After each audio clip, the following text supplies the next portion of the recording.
Chris, this idea that the way that they've gone about this spending review is wrong, the Deputy Prime Minister is defending it again today. Yeah, very passionately defending it and trying to move the terms of the debate on a little. I think there's a recognition within government that it's inevitable that in the immediate days after the spending review there would be a focus on the bottom line, a focus on the spreadsheets in Whitehall that would determine how this deficit would be brought down. But they don't want to be defined purely by that. They don't want to be seen as a government that is obsessed by balancing the books and nothing else. So there seems to be a sense that they're wanting to move the debate on to why they're doing this. And for them, it's all about creating a platform for improving prospects for private enterprise, for business, for entrepreneurship. Chris, they have taken the opportunity today to announce a new initiative for Africa, haven't they? A new food and agriculture programme. But even that's a bit suspect, doesn't necessarily include a lot of new money.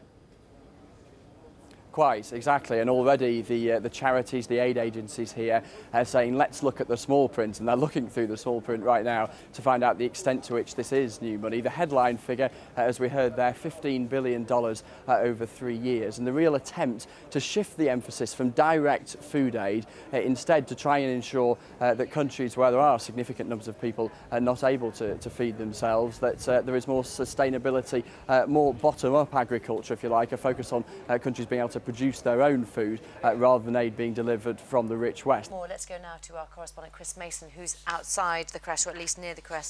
Chris, just tell us the latest details. How many thought to be injured and killed? 3 people have been killed, 2 children under the age of 3 and 1 nursery nurse. We understand that 9 remain in hospital with stab wounds. None are no longer critically injured, having undergone surgery in the last couple of hours. This stabbing took place just after 10 o'clock this morning at the creche, just a short distance away down the street behind me here. A man on a bike approached the creche saying he wanted more information about what facilities were available. He was armed with several knives. Let's go to Chris Mason, who joins us now from Brussels.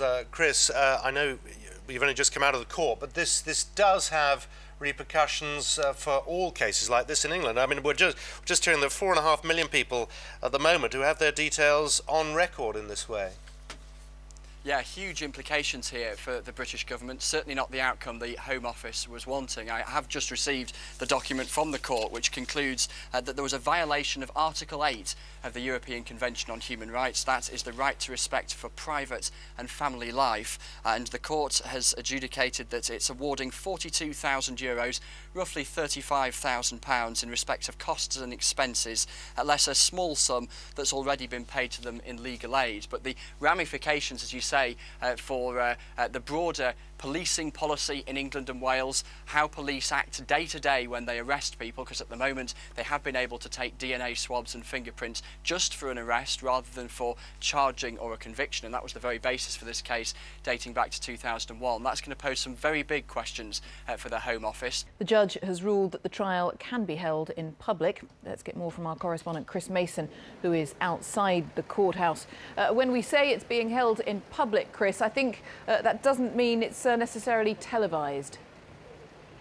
Exactly, that's the crucial distinction here. There was several hours of deliberations by the judge this morning after an initial open session of the court in which camera crews and stills photographers were allowed into the small provincial courtroom here in Perugia. It quickly became evident it wouldn't really be sustainable to have 30 or 40 camera crews clambering around on chairs trying to get their footage. So for the time being at least, the Parliament here is having to do without the services of one of its more colourful members. Robert Kilroy-Silk says he hasn't taken a holiday so far this year, and he's been working hard for the people who elected him. And his supporters point out a couple of weeks in the jungle could do more to raise the profile of this place than some members manage in an entire career.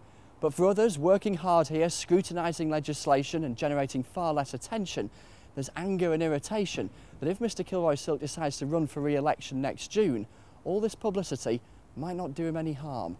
Chris Mason, BBC News, Brussels.